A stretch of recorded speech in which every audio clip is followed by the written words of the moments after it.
And we are back. We apologize. If we think we got these kinks worked out, this is a first for all the technical difficulties we are experiencing tonight. But I am so excited that we are back live. So, Tanesha, if possible, just because I know that you were experiencing buffering and then we were having some sound quality issues, if you could just maybe repeat or start where you left off, and we will pick up from there while I let our some of our folks know that we're back live.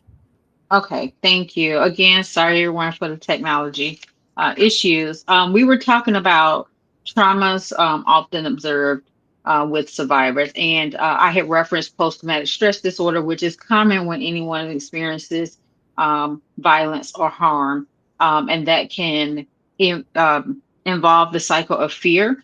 I kind of gave an example of that. So like you have in your system, your body is consistently feeling this sense of fear. You're never feeling necessarily safe.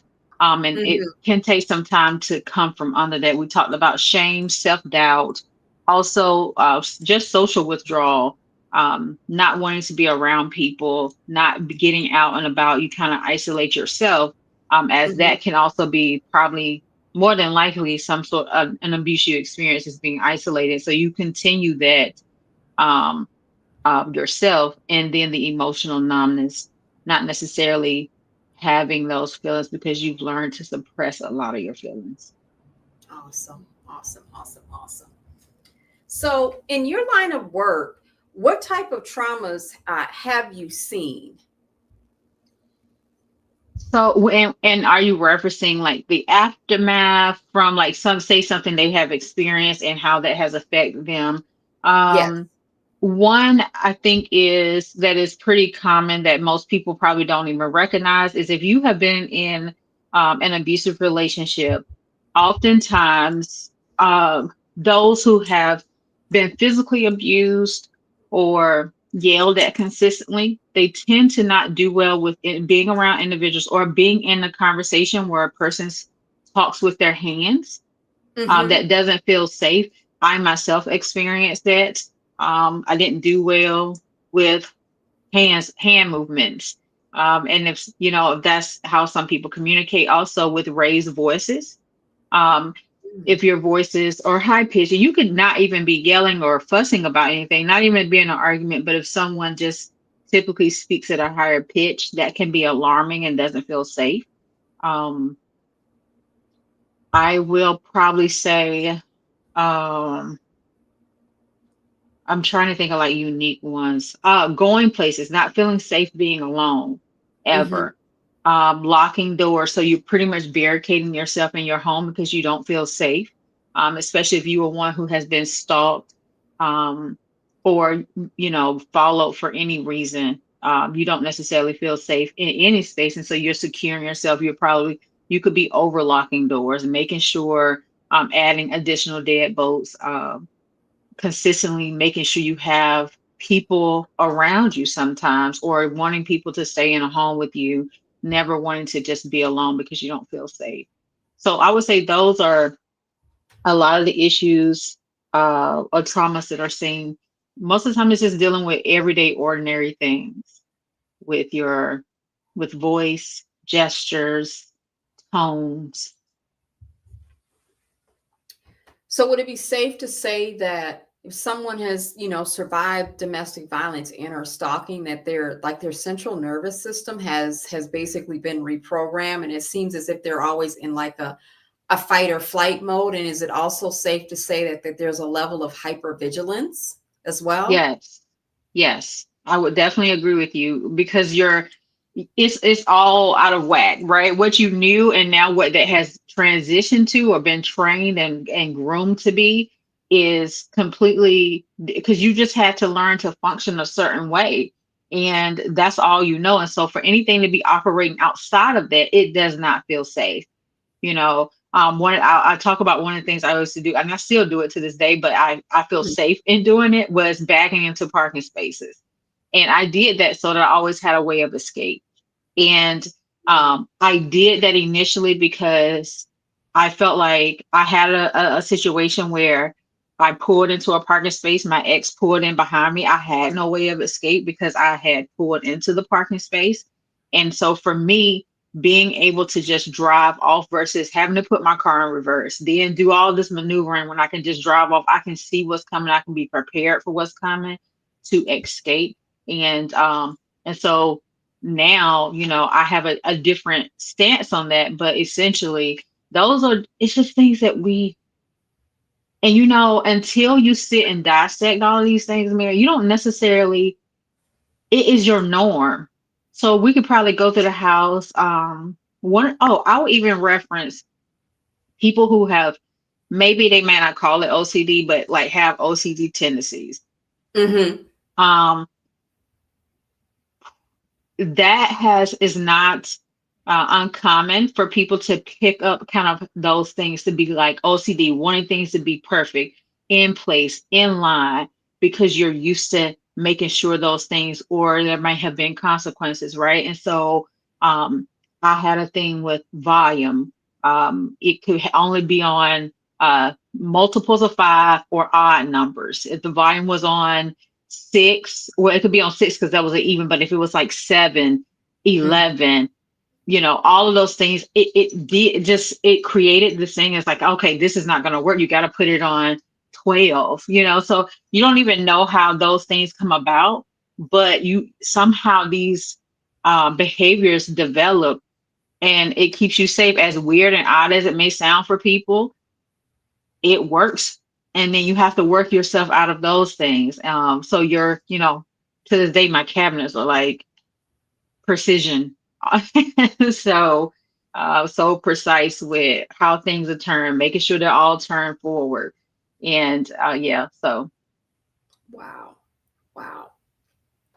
I think we can, I think towards the latter portion of the broadcast, we can maybe talk about some coping strategies, for some of our survivors, and ways in which they can help regulate their nervous system, and ways in which we can, you know, deal with, that fight or flight response. mhm. Why is it so? If there, let's just say, we have some singles that, that are dating or considering dating. And in the context of domestic violence, and abuse and stalking, why is setting boundaries so important? It ensures your safety, and it is also a way for you to ensure that what you need and desire or want is not being manipulated, and that if you ever had a concern about something, setting those clear boundaries, you don't necessarily set yourself. Let me correct what I'm about to say.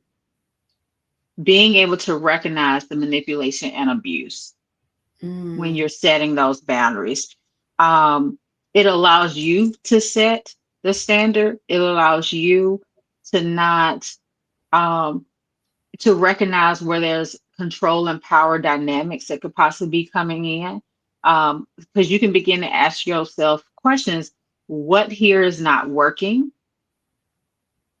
because you have those boundaries. And if you don't have those boundaries, it's easy for someone to tell you what your boundaries are. wow. Wow. So let's say, for example, so let's just give an example of a boundary and then a potential red flag. So let's say that, okay, I may not necessarily like talking on the phone, but when I do talk on the phone, I have a cutoff in which I'm willing to talk to someone, especially if especially if it's a man.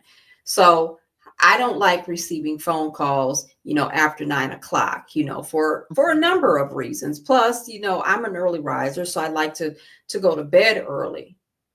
So I would take it as a red flag. I first communicate to you my boundary. My boundary is I do not accept phone calls after 9 o'clock unless it's from a family member. And let's say it happens, once. Okay, fine. But if you do that every day and you start calling me at like 9:30, 10 o'clock, or if it's even later than that, I'm going to consider that's a red flag to me, because obviously I've clearly communicated a boundary to you and you have violated, that boundary. What's another boundary that we could possibly use to help not only set the tone, but also maybe alert us to a red flag? So a common example, I would say, if you're what it looks like when we speak about jealousy, right? So that could potentially be a red flag. If you are, let's say, I'm gonna just use, let's say you're out, let's just use a woman, for example, and you're out, maybe you're doing well in your profession, you have a lot of things going for yourself, and um, you're receiving compliments. The way in which your friend, your partner may receive that or take that, and it seems as though instead of supporting your efforts, they may be diminishing it or indicating that maybe you're just not all of what you think you are, could be a red flag, because there could be some insecurities. If those insecurities are showing up, and it's like, because I over time and over years and working with this, I've seen a lot of times where we associate jealousy with, oh, this is cute, he really cares for me, oh, he is like protective of me. Mm, And sometimes, because we haven't taken time to really look at it, it's something that we should investigate more, for sure. It doesn't necessarily mean that is the case, but it will allow you to know whether this person has some insecurities, and there is nothing you can do about someone else's insecurities, and they will continue to show up, and it will continue to, then you will slowly but surely want to dim your light to accommodate their insecurities. mm, that's good. That's good. So you had mentioned in your previous segment that there were different types of abuse, and I have a specific question about one of those types of abuse. But Mhm. just for the audience, like, is there a difference between domestic violence and abuse? I'm just wondering about the definition, and just to make sure there isn't any confusion. Okay. So when we talk about domestic violence, so domestic violence is when there are abusive tactics which equate to domestic violence, right? So you Hmm. have abusive tactics, different ways that you can abuse a person who is an intimate partner, Hmm. that equals domestic violence. The confusion that does come in is people begin to take abuse and say, if it's with a family member, this is domestic violence. And that is what makes up, obviously, you can abuse a family member, you can abuse friends, you can abuse coworkers, but that is not domestic violence. And that often is what confuses people, um, when we're talking about domestic violence and abuse. Abuse is what makes up domestic violence. Got it. Got it. So, what are the dynamics of abuse? So, being that you're going through, if anyone, we often look at the Duluth model for the power and control wheel, and so we're talking about the physical, emotional, the psychological, the economic. But when we talk about the dynamics, we often don't consider that what's involved in the midst of how these things come about. And let's say I'm looking at, I'm actually going to look at. Um, One of the things we teach in the batter's intervention class. And so when Hmm. we start talking about emotional abuse, we often just equate that to calling names or putting someone down. But it is about playing mind games, right? A lot of these, when we talk about the dynamics, a lot of that goes into domestic violence and the different types of abuse. You are not necessarily any a chargeable offense. And so when you begin to deal with, sometimes when we're looking at age, right? Hmm. Uh, did this person intentionally get into a relationship with this younger person because they knew that that was a vulnerable population, that they would be more submissive? What other factors are we looking at besides the fact that this is physical abuse? And what does that look like? Kind of how we talked about the what does the incident look like? Because everybody who has experienced intimate partner violence, it doesn't necessarily look the same. Like I Hmm. gave you an example. I think we may have talked about this in the last section, and that was, I'm going to put sneakers in the dryer and just let them run all night, right? Hmm.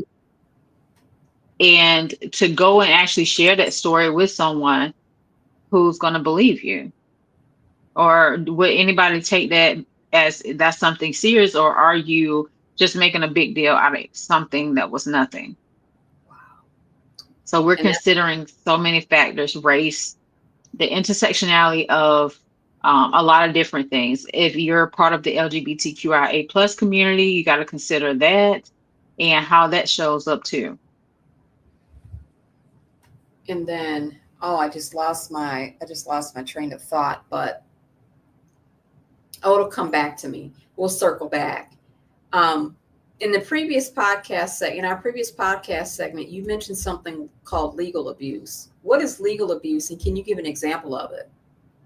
Yeah, so legal abuse occurs when an abuser misuses the court system. I want to emphasize misuses the court system or legal processes.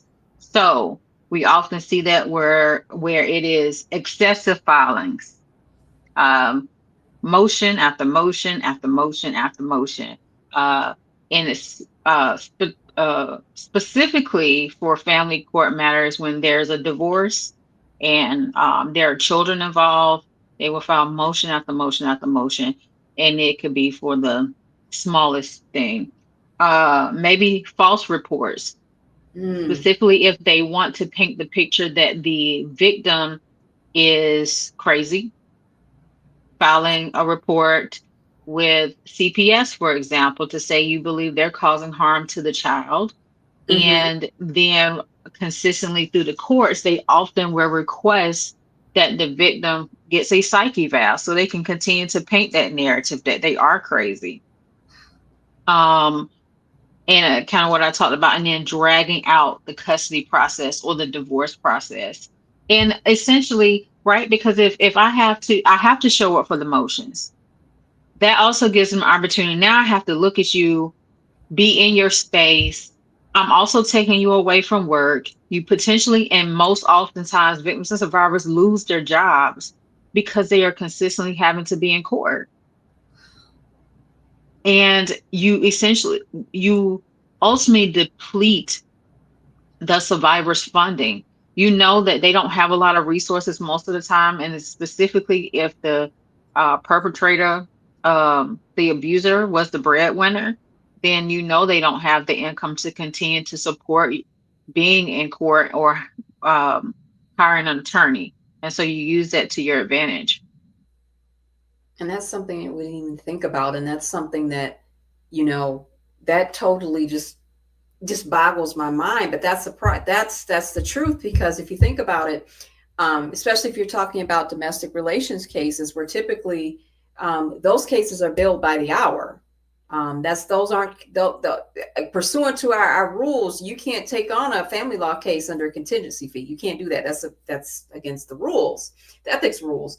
But that's something that we have to be mindful of, is the fact that that's the strategy that the perpetrator may put in place, again, to exhaust the other partner's funds, Hmm. to frustrate them in the process, to use the legal process to delay proceedings. Like, these are things that we don't think about.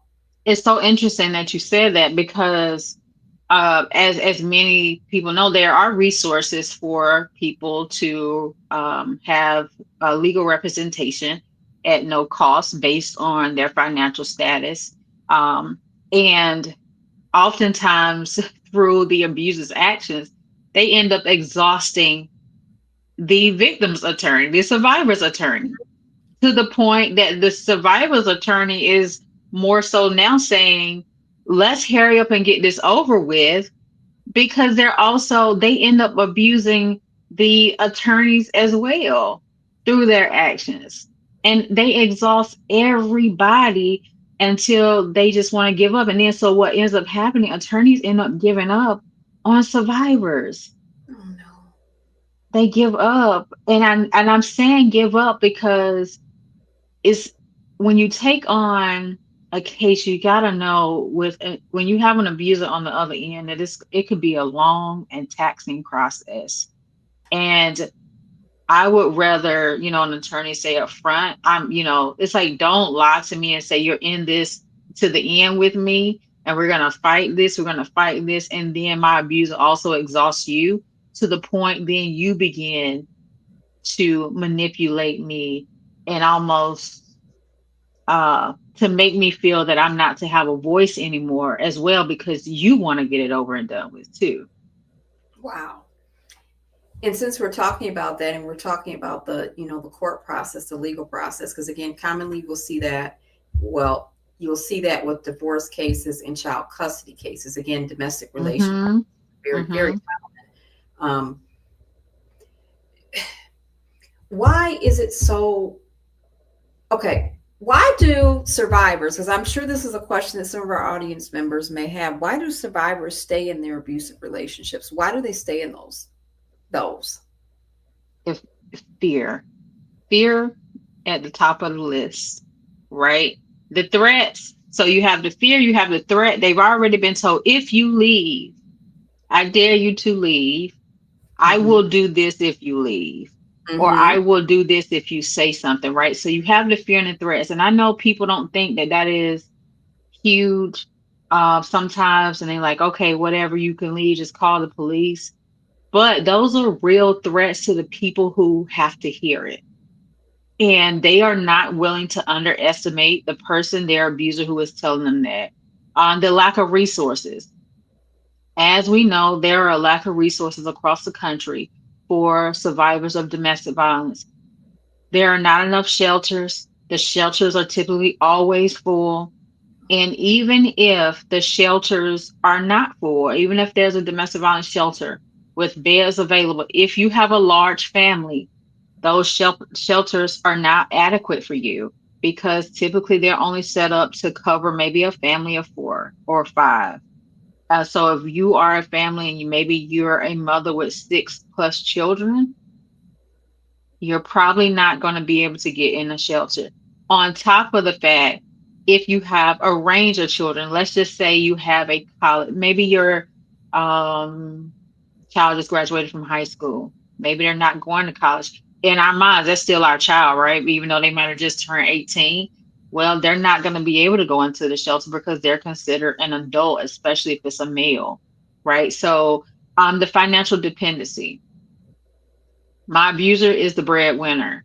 Therefore, I don't have anywhere to go and I don't have any money to go to leave and go anywhere.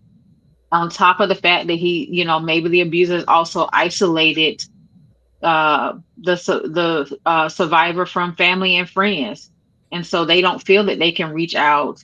And the concern for children, right? We talked about that 75% increase in a homicide and suicide of when a victim is trying to leave. Also, the knowing that they can potentially cause harm for the child. We've seen too many cases where the children end up murdered because, and this made to feel like it is the fault of the victim because they were trying to leave. It's like, look what you made me do to the children. This is your fault, and they don't want to wear that. Um, Social or family pressures and kind of like even what we talked about with ministry. So Mm-hmm. how many times have I heard family members who have taught daughters to have a good man? I'm thinking about the Tyler Perry movie in particular, right? Where Mm-hmm. there's that conversation. It's like, what are you complaining about? You have all the riches and wealth and you don't have to work. You don't have to do anything. You have all of this. What are you complaining about?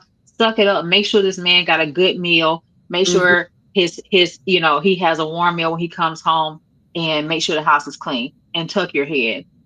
So all of those things that tells us that we should be staying in that relationship.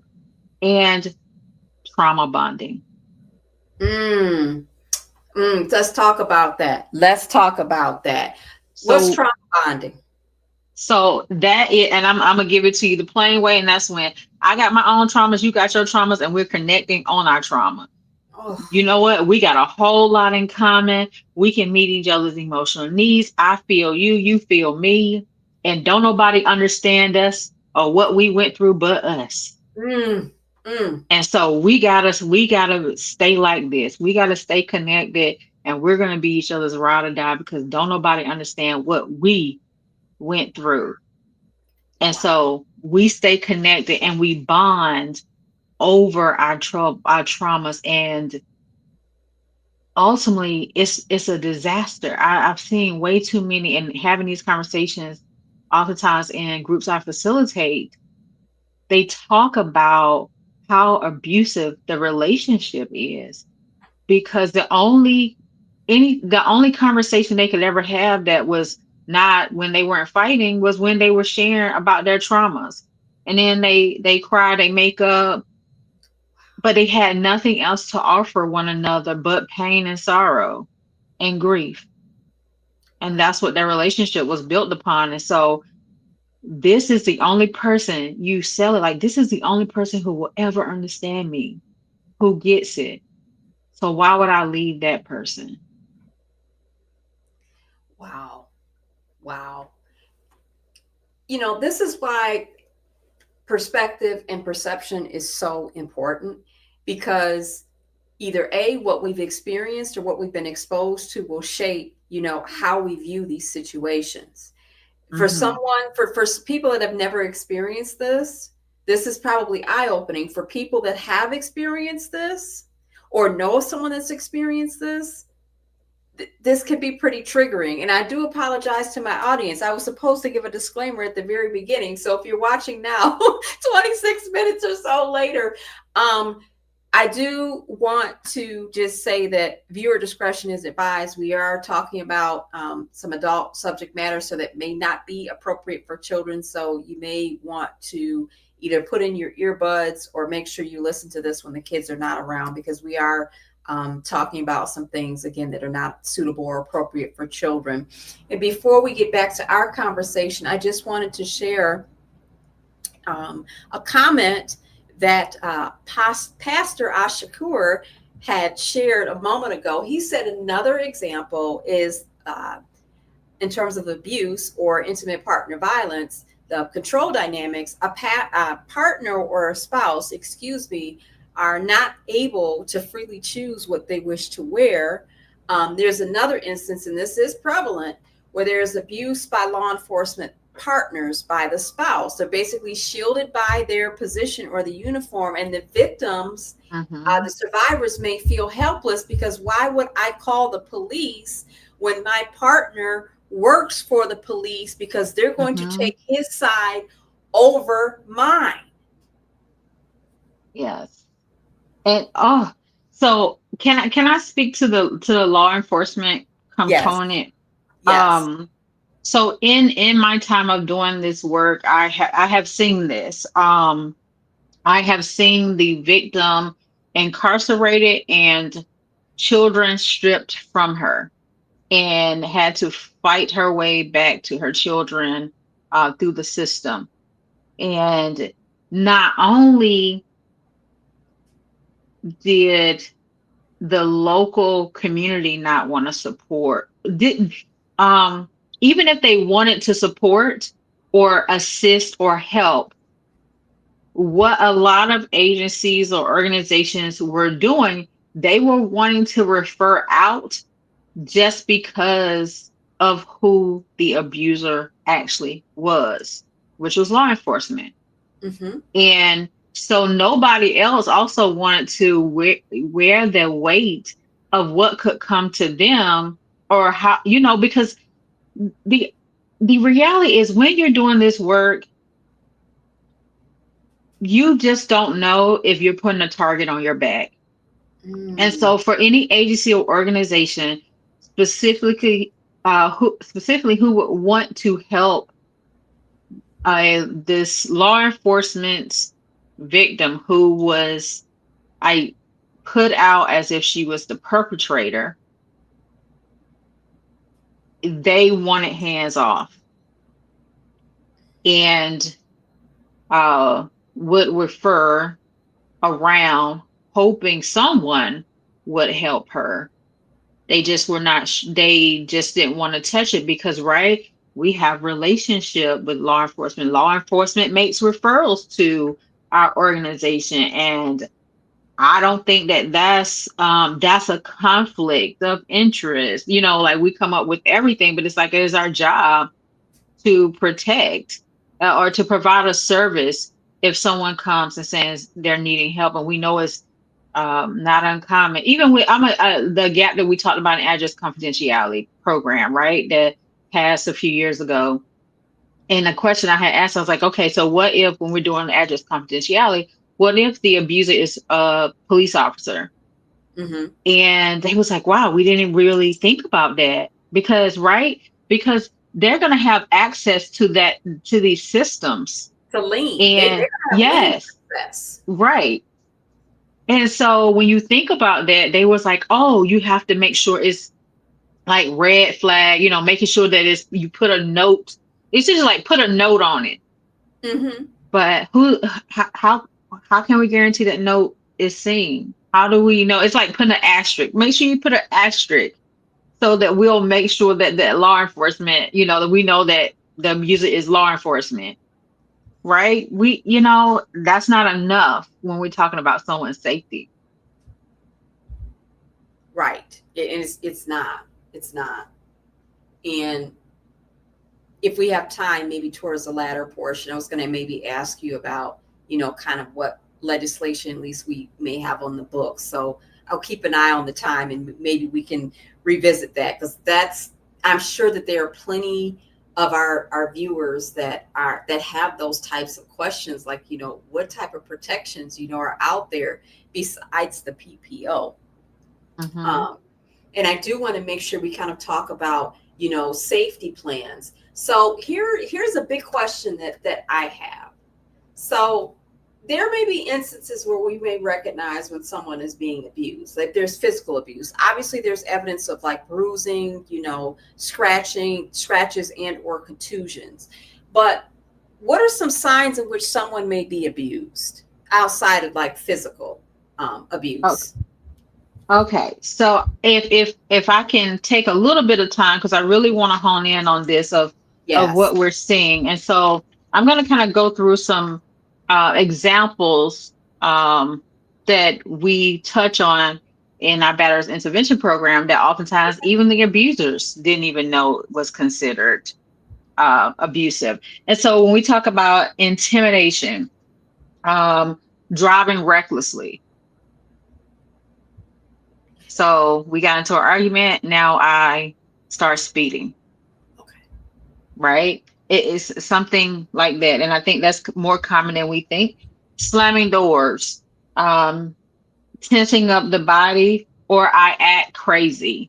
So I try to portray like I'm crazy. Um, Stomping around the house, stalking him or her by checking email, phone logs, using GPS systems, um, or display clean. So hear this: I display clean or play with a gun and or knife in front of them. Right? I didn't threaten them.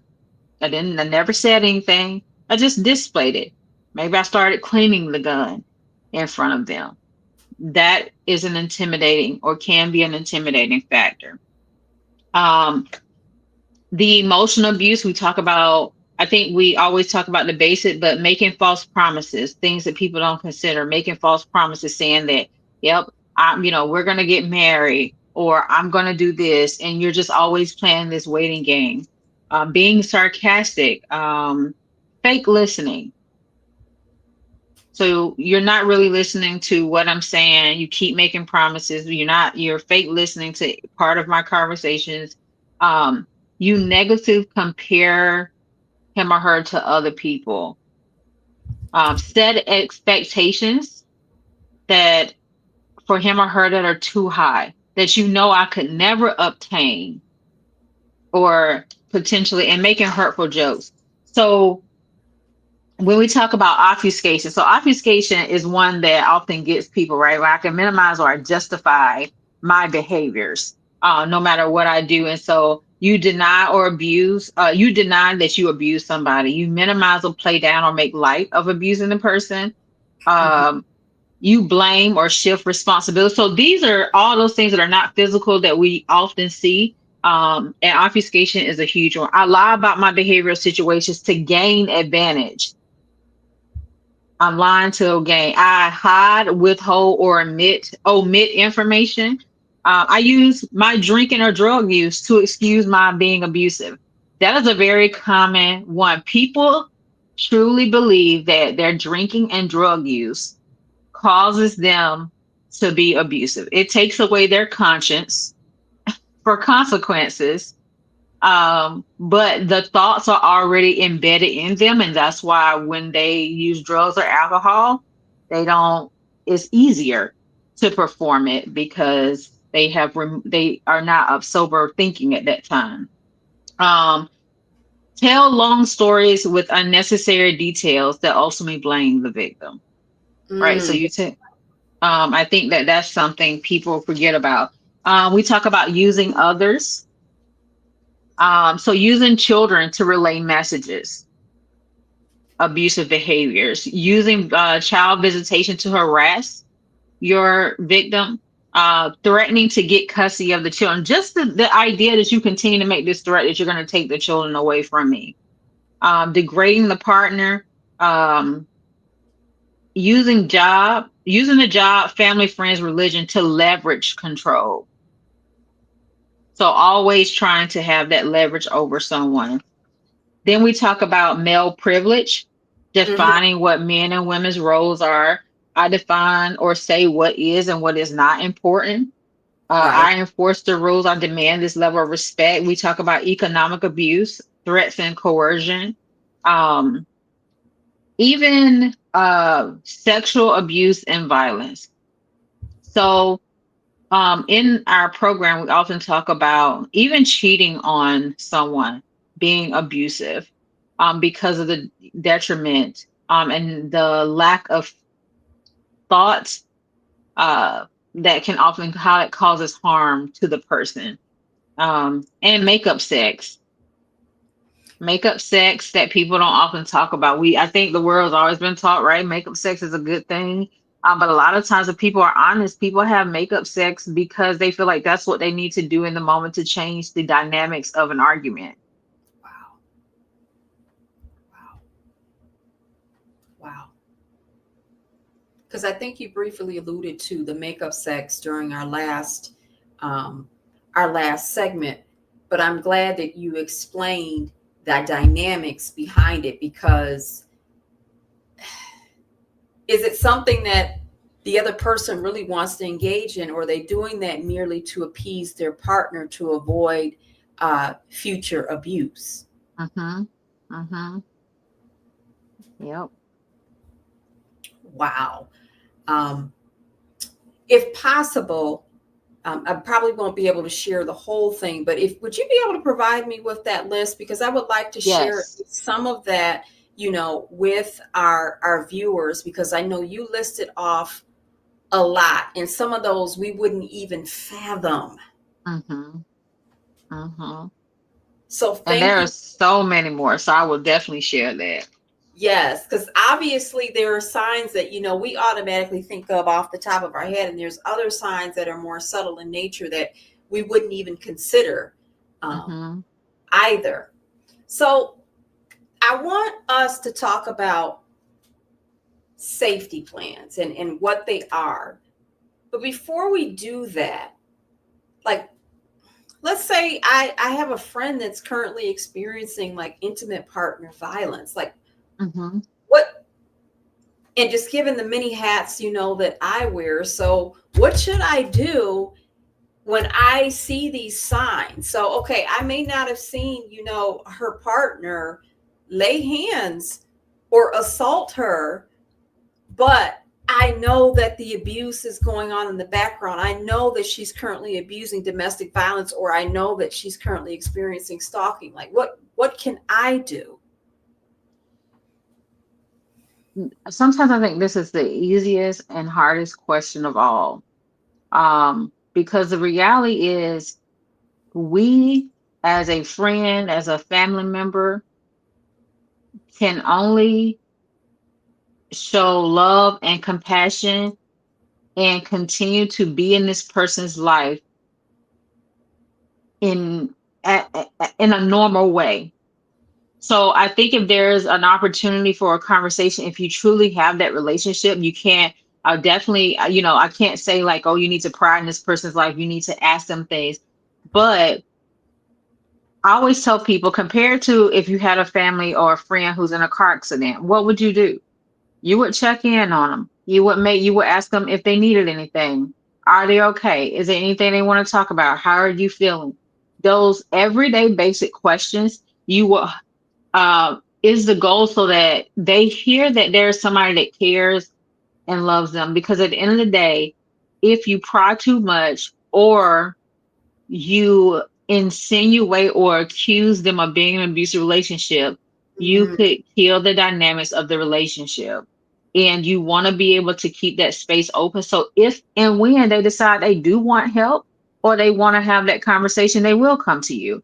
I think we have to be mindful of our conversations around friends in everyday life, because if you've been my friend for the last 15 years, and all I heard you talk about when we're watching social media and we see an abusive scenario, or somebody, we see that somebody was murdered on the news station, and we're both sitting there, and I hear you going like, oh, I wish a man would, I wish. And you know how those conversations get Mhm. riled up. If that's what I hear you continuously saying, that now that I'm going through something, I'm not going to come to you, because I already know you have a formulated opinion about a woman who would, per se, and I'm quoting this because most people say, oh, she allowed herself to be abused, or she's allowing herself.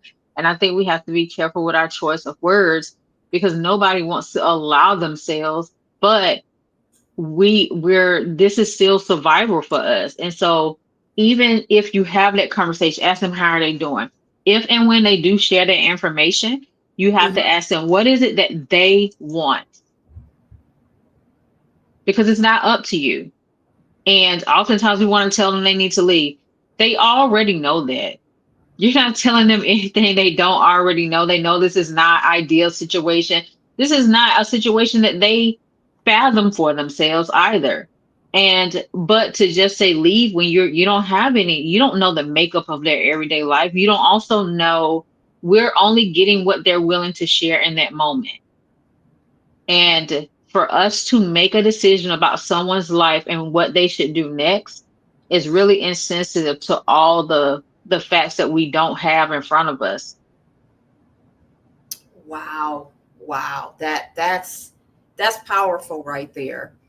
So you see me looking down. I'm monitoring the Facebook chat, and Zamaria had a question. So she said, "What about when someone stays for comfort? Like it's not constant, but maybe a few times a year they may be experiencing these signs."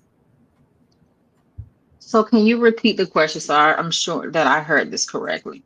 Okay, so she says, "What about?" Zamaria says, "So what about when someone stays for comfort? So what about when someone stays for comfort? Like it's not constant, but maybe a few times a year." So they're staying with the abuser for That's what it comfort. That's what it sounds like. And Zamaria, Okay. if I didn't say that clearly, let me know. Put it in the chat or the comments, and I'll relate it. But it sounds like yes. Okay. So I want to be careful how I answer this, because that can very well be the case. If a person is only staying or visiting or sleeping with this person sporadically throughout the year, the internal work is for that person.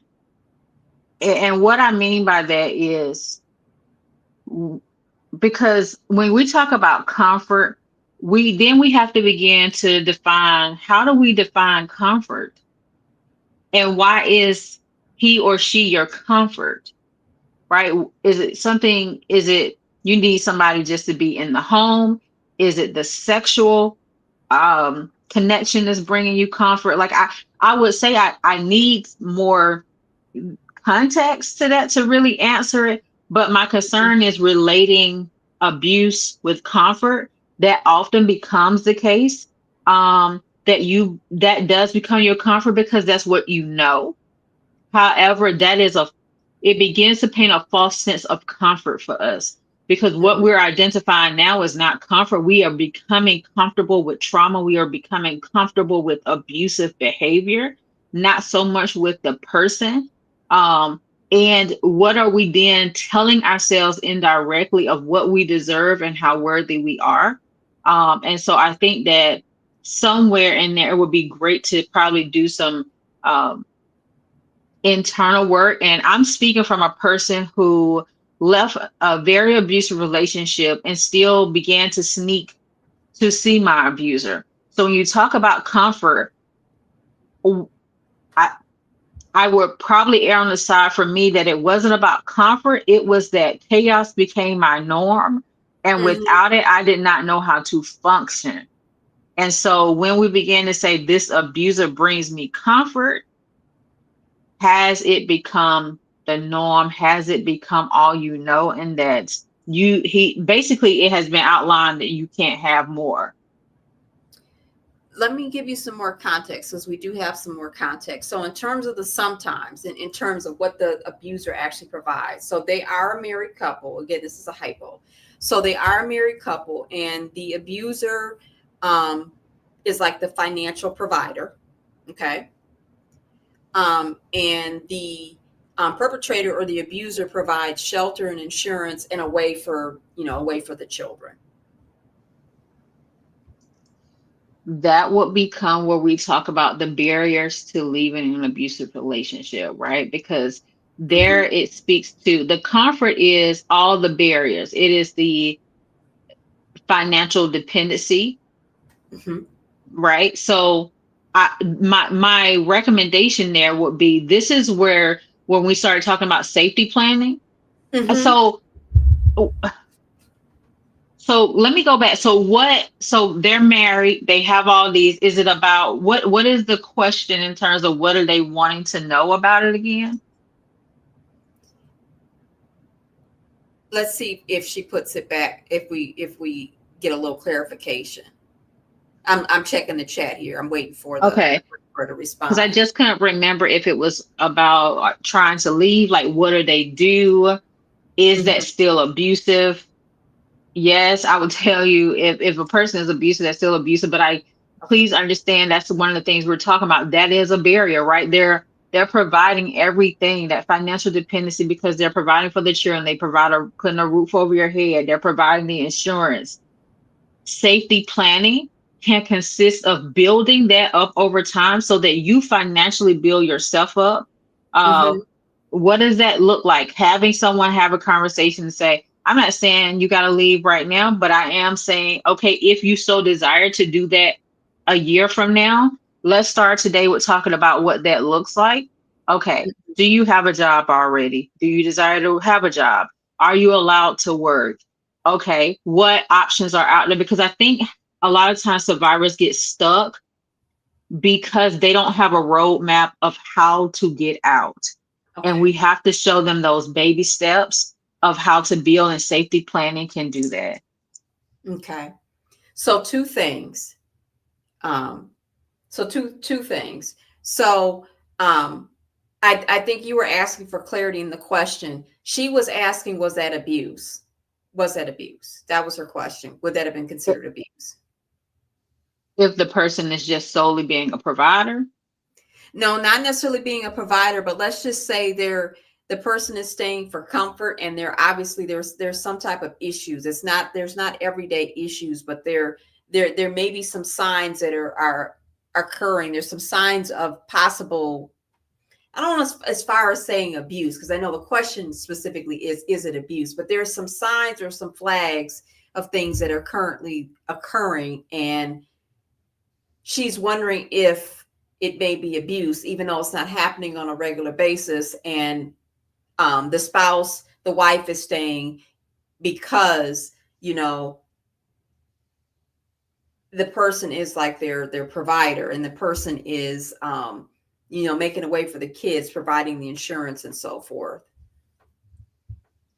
I'm sorry. I just feel like I'm not clear about, okay, I guess I don't. So I'm trying to identify what behavior are we trying to figure out is abusive. Yes. That's what I'm not clear about. Like what's happening that we're trying to figure out is abuse. Because just because like a man is providing food, water, shelter, insurance, taking care of their children, that's not necessarily abusive.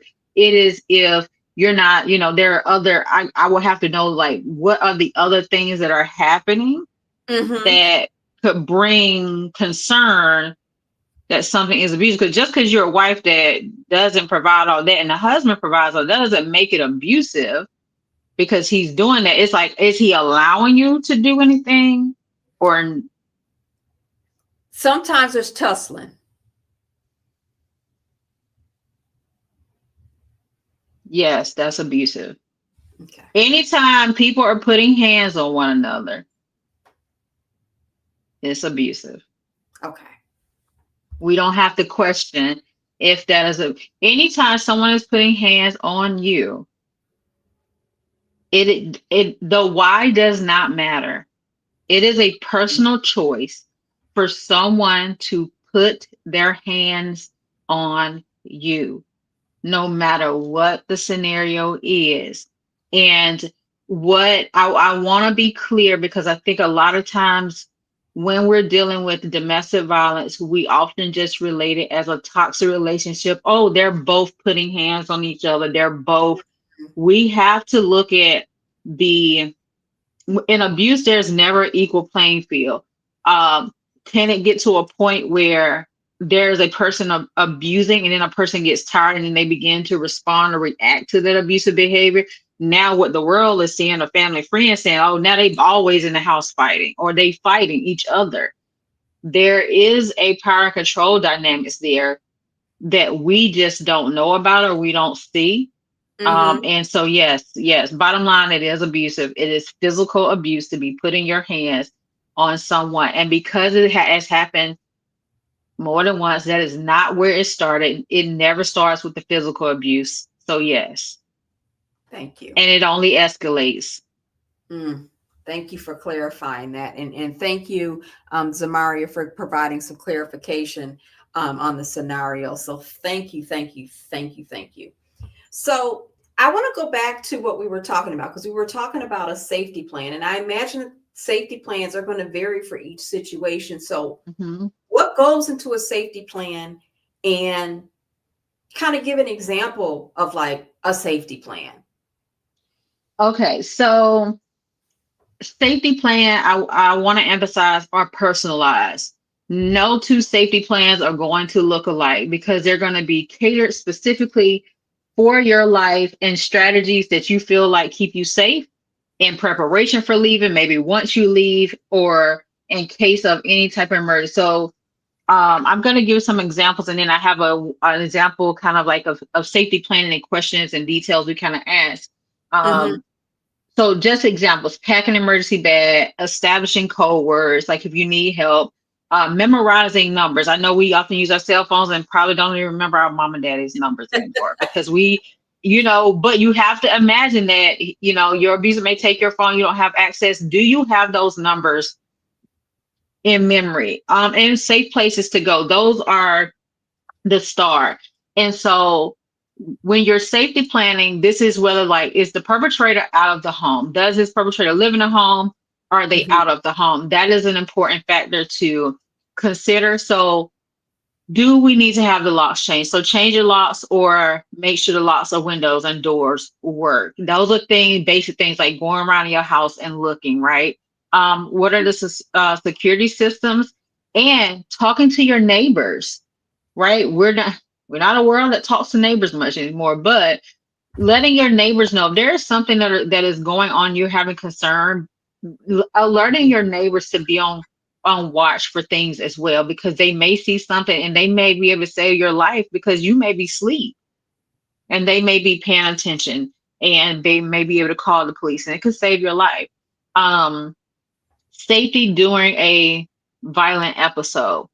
So I think this is important. And when we say violent, there, I mean, everybody has a different the definition of what they may consider violent. This is critical for if you have children too, because sometimes your children have to become part of that safety plan, even if you don't want to get them involved. So thinking about the rooms that are not safe to be in during a violent episode. Mm, So, right, you might not want to be in the kitchen because that gives you access to knives, gives him or her, your abuser, access to knives, right? mhm, Maybe we want, consider, am I in a room where guns are stored? We may not want to be in that room. So just being mindful of those things. Anywhere where potential weapons can be. I know some people may be thinking, well, that's the room I want to be in case I need to defend myself. But what people don't realize that victims end up being killed by the perpetrator, by the weapons more so than they are able to um, cause harm to the perpetrator. mhm, Oftentimes, those weapons are taken from them and they are harmed by the weapons they intended to use towards their perpetrator. Keeping a spare key within reach so you can easily leave. That is something that people should consider because oftentimes they do take your keys, right? That's something that often happens. Keeping a set of clothes, medication, other things that you might need in a safe place, right? So if I am one, I think about refugees, mhm, those who have visas, passports, anything of that nature where someone can just, take that, destroy such things. And you need having those copies readily available somewhere that you can have additional copies for yourself. mhm, Kind of what I talked about earlier, backing your car in so that all you have to pull out of a drive is to pull out and drive. That's important. Going to safety when preparing to leave your perpetrator, right? Think about the safest way to leave. So thinking about, um, you got to think about the situations that may lead your perpetrator, how this perpetrator is going to react. So being served with divorce papers or protection order, court dates, plan for these events, always making sure you're planning and anticipating what the reaction will be. Um, Talking with an attorney and thinking of ways that you can help in your independence. So a lot of what the question that just came mhm, about that independence, is there a way for you to hide money from your abuser? Is there a way? And I'm not talking about putting large numbers. I know it might not seem like hey, if I can put 50 cents, a dollar, whatever it may be, is there a way for you to begin to hide money? If you are not staying in the house, can you apply for housing ahead of time and have any correspondence sent to a safer location?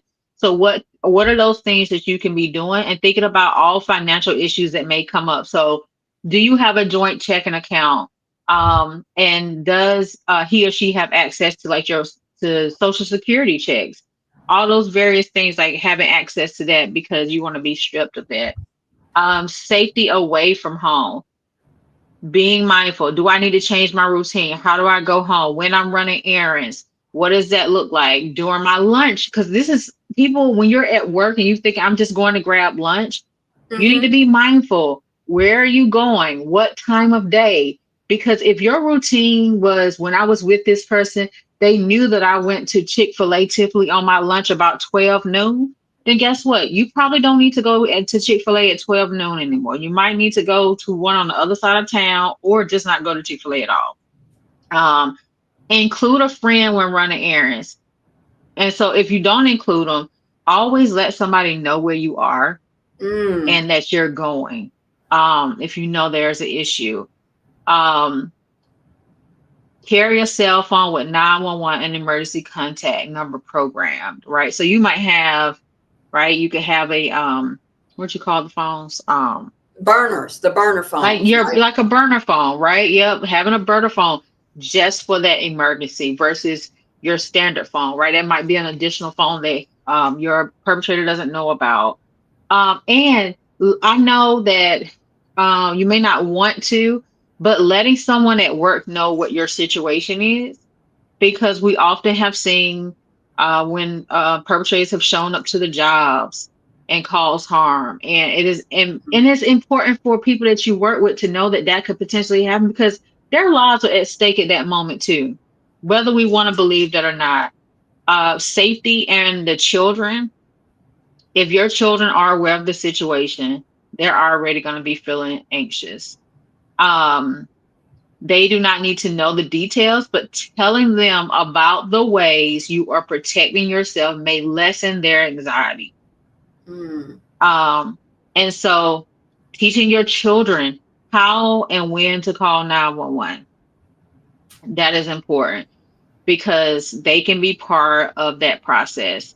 And putting that into practice, oftentimes we don't want to, we wait till the crisis happens to try to see if our plan works. Mm. And Mm. we, at the moment, we're frantic, all the emotions, people are crying, children are all over the place. It's not going to work. So practicing that and putting it into place, like, hey, when this happens, what do we say you're going to do?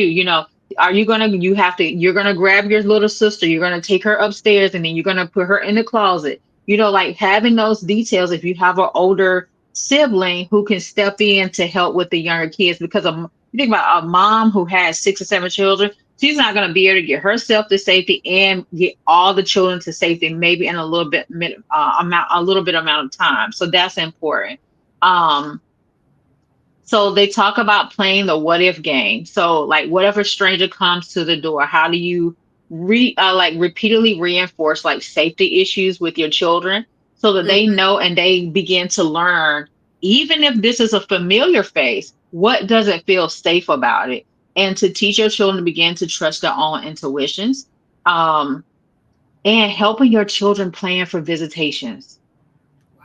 because I when systems are continuously making children visit with the parent who has caused harm, the perpetrator, the children are struggling. They are struggling. Um, So where is it safe to go? Let's just say they don't have supervised parenting time and Mhm. the children being understand where does it feel safe for them to go? Maybe they would rather just go and sit at McDonald's all day or do something. And who can they call for help if they don't feel safe during the visitation? And where is a safe place to exchange for visitation? You as a survivor have the ability to have input into that. So think about that, especially if you're going to be the one that has to do the exchange. You want to consider what feels safe for you and your children to do that exchange. And particularly somewhere maybe with cameras, maybe where law enforcement, so Mhm. that they know in a public place that they know eyes are on them and that there is visibility. uh, and then I'll just quickly go like, so talking about like doing the process of filing a PPO and after Mhm. filing, because you're wanting to consider how they're feeling. If your perpetrator does not know where you are at, filing a protective order may result in him or her finding out, right? Mhm. Because that is obviously placed up there unless you indicate it. Sometimes you don't want that address disclosed. So those are just, I know that's like a lot. It's like technology. Um, it's so many just different things, but that is a safety planning can be important for the family. I had two more follow-up questions. One is related to the safety plan. So, e- especially in instances where you may share the car. So, what Mm. about the instance where the partner has your extra set of car keys? What do you do? So you're saying, okay, we share a car Hmm. and they have both sets. Like they have Yes. your set and their own set. So Yes. I think this is where we talk about what can you do without the other partner knowing. For example, are you able to obtain or have a key made that you yourself can just keep stored or hidden somewhere, compartment somewhere, that they Hmm. don't have access to or won't readily find. Um, and nowadays, if the car, say for instance, um, and specifically you're saying like, what if I need to leave and they have the keys? Or let's just say, for example, so you've got two sets of keys. He has his set. I have my set. I leave the car, but since he has and not leave the car, I take the car. But let's say, okay, I go to an undisclosed location. He finds me, and he has my extra set of keys. What do I do? Because he may end up taking the transportation. Because that's the concern that I would have. Okay, you're at an undisclosed location. He finds you, and now you're like, oh, now he's gonna just leave with this car. Yes. Okay, so I will go back to say that's something we you have to be prepared for, right? That could happen. And if it leaves you stranded, what am I gonna do if I'm stranded? Am I gonna call him? Probably not. That is probably not what we want to do. However, do I need to get somewhere? Do I need to call 911? Am I going to call 911? Whose numbers do I have memorized that I can Mm-hmm. call to come and get me?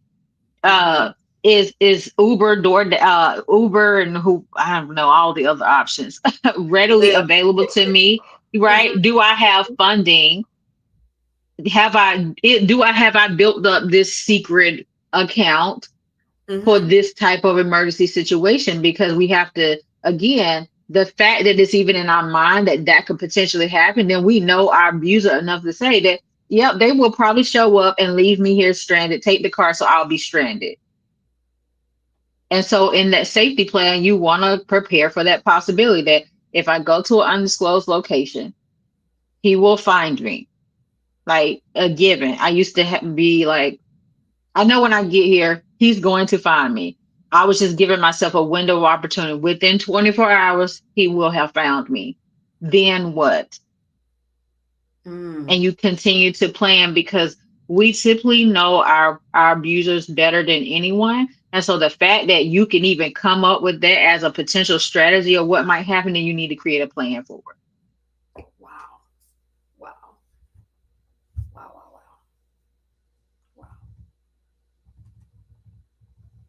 So my last question before we wrap up, um, how can like ministry leaders, so how can us folks that serve in ministry or our ministry leaders, how can we be a part of someone's safety plan? Like, what does that look like? So I would equate it to um, first ask yourself as a ministry leader, are you a place of refuge? Mm. Are you truly a place of refuge? Because if you can't answer that, then you probably are not, you shouldn't present yourself as an option for them in a safety plan. Um, but in the safety plan, if you are going to be part of that process, that is a conversation that the ministry leader should have with um, someone experiencing abuse. Mm-hmm. What are they honestly willing to do and not do? So, and I think that that's an authentic conversation that has to so when this safety planning is happening, the Mm-hmm. people that you want to be part of your safety plan, they need to have, you need to address this with them because you can't make people part of your safety plan and never tell them they're part of the safety plan. So if ministry leaders are going to be involved, there has to be this conversation. Mm-hmm. And let's just say, I think about, say, churches, for example, who have housed homeless communities, you know, in different when it's been cold, right? So if I were to call you as a ministry leader and say, I was just, you know, beat up, this person did that to me, I have nowhere to go. What are you willing to do, and what are you not willing to do? Because I can say all day that safety plan means, oh, the ministry leader has said they're gonna come and pick me up on the corner of St. Joe and MLK. Mm-hmm. That could be the plan. That's gonna be our meeting spot, right? No matter time or day. But if I'm not willing to do that, But maybe I'm the person to say, when you call me, I will notify law enforcement that you're on the corner of St. Joe, Mm, right? Because we all have to be careful about putting positioning ourselves when there's intimate partner violence, because you're putting yourself at risk and could potentially be putting yourself in danger, right? And so mhm, I think that for safety planning for ministry leaders, being realistic about what you're willing to do, what you're not willing to do. And that could be, if when I make that call to say I need help and I need support, that you will be the person then to pick up the phone while I'm gathering my children. You will be making a phone call to 911, telling them and dispatching them to come to this location at, of wherever I am. And then once I am with law enforcement, I can then call you and you are willing to come and pick up my children if need be, so that I can seek shelter, because I don't want my children in the shelter. So I think that those are the conversations that just have to be had. Um, and we have to be honest and not try to be people's savior. mhm. Because I think we have great hearts and intentions. But then when that call comes, we were like, man, I'm scared. I ain't really trying to get involved in this. Right? Maybe you're just the person to call 911 for them. And Wow. that's okay. Because that goes back to the earlier part of our conversation where, um, we all have big hearts and we're eager to help, but there are limitations that we don't necessarily have the requisite training Hmm. to handle these types of situations. So this is an instance where we can still help and still allow those that have the specific training to intervene Hmm. accordingly. Hmm. Because maybe you're going to be the person that notifies my family Mm-hmm. that, that, okay, she called, she's safe, and she's, they're taking her to a shelter now, and then when she's gone through intake, she's going to give you a call. I just wanted to give you an update as her mom that she's safe, right? Mm-hmm. I know we've heavily talked about, domestic violence, intimate partner violence. I did have one follow up question related to stalking. So, if someone is being stalked, what should they do? And when does law enforcement actually become involved? So, um what you should always do, which is priority, is documentation. Documentation is your best friend. So document all the incidents, right? Because stalking, as they will tell you, is not a one time. It cannot be a one time. They showed up when I was at Walmart and they knew I was going to be at Walmart, and they're there too, right? That's unfortunately, even though you know in your heart of hearts that they're here stalking you, it's just not going to be enough, right? You have to show this repetition and behavior.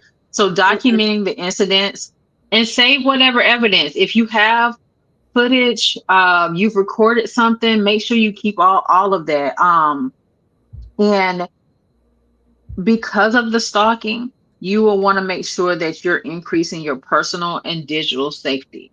Anything that can continue to protect you. So in the midst of you gathering this evidence, still do the things that you need to do to protect yourself as much as possible. Mm-hmm. Again, by with that personal and digital safety. So, and changing your routines, doing all these different things as well. With law enforcement should, I'm going to emphasize that word, should be involved if there are threats or Mm-hmm. fear for safety, right? So I always tell people, don't ever doubt. Call if you feel that this is worthy of calling. Um,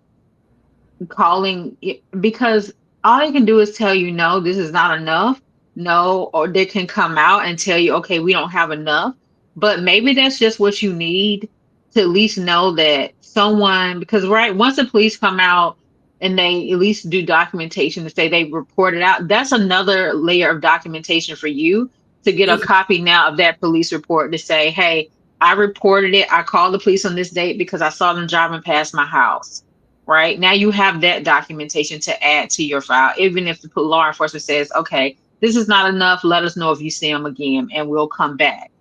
Um, when you contact police, uh, make sure that you're clearly stating the threats and providing that documentation, and then request the report after. So a lot of times, what I have seen, even with personal protection orders, is people are not very clear about what's happening. Talk about the facts, and I want to say only the facts, because when you're telling the story, law enforcement, judges, nobody has the time, I hate to say it like that, to figure out the story. They want the facts. And if you're giving them a bunch of other stuff on top, like talking about, you know, well, I think they have this mental health issue. I'm concerned about this. I think that this might be, they're gonna lose what they're really there for, to really be addressing the stalking. They're trying to get the facts. And so all of the evidence that you're saying, that this person keeps showing up, this person is harassing me, this person is stalking me. Focus on that and try to stay, um that timeline is important, because you're showing them, you need to show them the repetitive behavior Mm-hmm. and incidents, and get that out first. Make sure that is at the forefront before you have any other conversations. Because you mentioned something really important, and it's really important that the conduct is emphasized, because stalking is like a legal term. Like if you were to look up Michigan Kapow laws, I mean that's it's in one of the sections. Mm-hmm. This person is harassing me, like these are legal terms. And again, we're not giving out legal advice, but what we're trying to say Mm-hmm. is, if you're going to report this to law enforcement, you have to describe the behavior. So if it's a repetitive pattern of hate behavior that's causing fear or making you uncomfortable or making you feel intimidated, so what is it? So are they calling your phone excessively? Like if they're calling 100 times a day, if they're sending you text messages constantly in your phone, you're getting all these types of alerts. Or this person is lurking outside of your home at odd hours of the day, every day of the week. Or are they sending you letters and different things like that after you've told them that this contact is unwanted and it's not desired, and do not contact me? So focus on that. I know that it's Mm-hmm. easy to want to add all these extraneous facts, because what you have to keep in mind, the officer is going to draft a police report, and he's going to send that police report to a prosecutor, an assistant prosecutor, and the assistant prosecutor is going to read that police report, and they're looking to see if the elements have been satisfied under Yes. the statute, under the criminal statute. There's certain things that have to be spelled out in that police report in order for those charges to be authorized. That is why it is so important for you to describe the conduct. Um, be as specific as possible. And like Tanesha previously said, make sure you're documenting everything, because one instance is not enough. Again, it has Mm-hmm. to be repetitive. Mm-hmm. And if I can just really quick, Mayor, I'm looking at, and this is from the Personal Protection Office here in Ingham County, and this Mhm. is on their site. They list out all the PPOs, the three types of personal protection orders, and then they list out the stalking, which is considered a non-domestic PPO, Mhm. and it's clearly defined here. It says, to qualify for a stalking non-domestic PPO, you are not required to show a relationship with the respondent. However, you must establish that the respondent has shown a pattern of behavior, including two or more separate incidents that would cause a reasonable person to feel terrorized, frightened, intimidated, threatened, harassed, or molested, and that actually causes the person to feel terrorized, frightened, intimidated, threatened, harassed, or molested. Oh, thank you for including that language. And again, just for our audience members, because again, we're based in Michigan, so this is one particular county in Michigan in which Mhm. Tanisha was reading um, what needs to be included in that PPO in terms of that conduct. So if you're watching this and you live in another state, and if you have concerns or know of someone that has concerns about stalking and or what would go or what is required, excuse me, for that PPO, you would want to go to that court's Mhm. website to check out their resources and to see if they have something similar, or at least, talk to someone about this. Talk to a victim advocate, talk to someone Mhm. that's similarly situated, that's in, Tanisha's position as well. Like talk to those folks in those organizations because they can help you with this process. All I can say is just wow, wow, wow. We have covered a wealth of information tonight because there's so much that, I have learned, and there are takeaways that, you know, I can keep, as not only in my regular profession, but also, in my capacity in which I serve in Mhm. ministry, because these are things that, again, I'm unaware of, and I've learned so much, so much new stuff tonight. And this is critically important because, again, this is an epidemic that is happening, both inside and outside of the church. I just wanted to share one other comment that Pastor Ash-Shakoor had shared a little bit earlier. I know we were in the midst of chit chatting, but he did provide a comment about Stockholm syndrome when we were in the middle of our discussion earlier. So I wanted to make sure I shared his comment. Um, Before we conclude, I first of all, I want to thank you, Tanisha, for coming back tonight. I know we had some technical difficulties, but once we Yes. got those kinks ironed out, Bug God. we were definitely flowing. I definitely want to thank all of those that have watched tonight. I want to thank all of our viewers. We thank you all for sharing your comments. We thank you all for sharing this, with your friends and family. Please share this with your friends and family. Again, we are live streaming tonight on Facebook, so this is going to be available both on my personal page and my professional page, Mary Bowen. I will make sure a copy of this is uploaded to Substack. The audio version of this podcast segment will be available on Spotify either later this evening or sometime tomorrow. We are also currently live streaming on YouTube as well. So the live stream, the video is going to be available on YouTube, and then that will be available basically for perpetuity. So that's not going to be pulled down at all. That's going to remain. I know for the Facebook live streams, they typically have a 30-day calendar in which they will eventually be removed, but I can always go back and upload the segments. So the segments are definitely available. Very quickly, I just want to say a quick prayer, very, very quick prayer, um, to all of our survivors that are out there. Just know that God loves you. God has his eyes. He has his face set towards you. And we just pray that he not only protect you and that he cover you, but we also pray that he will send Barnabases. We pray that he will send those that will encourage you, uplift you. We pray for godly friendships. We pray for resources. So where there is lack in the home, there will be resources in which you will be able to leave. We also pray that uh, for folks that are a part of your safety plan, we pray that Yes. they will have wisdom. They will have wisdom. They will know what to say and what to do. And I pray that the Lord give you wisdom concerning your safety plan.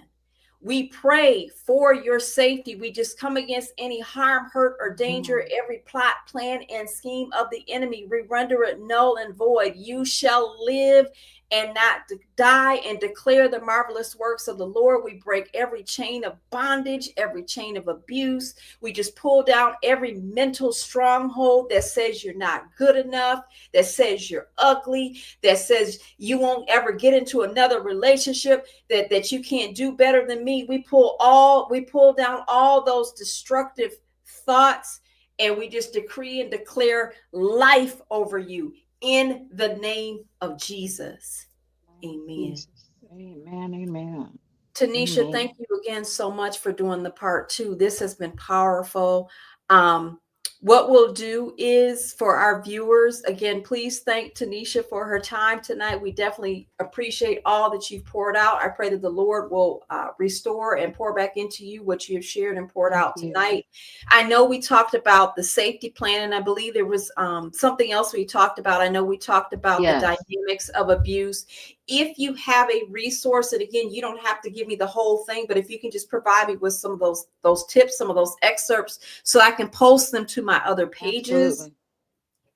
because I definitely want to make sure that our audience has access to this, all of our followers have access to this information, because there were so many different scenarios that you shared, and I know we didn't have time to go into more detail, but I want to make sure that Hmm. um, our Singles Oasis viewers have access to that, to this Absolutely. information.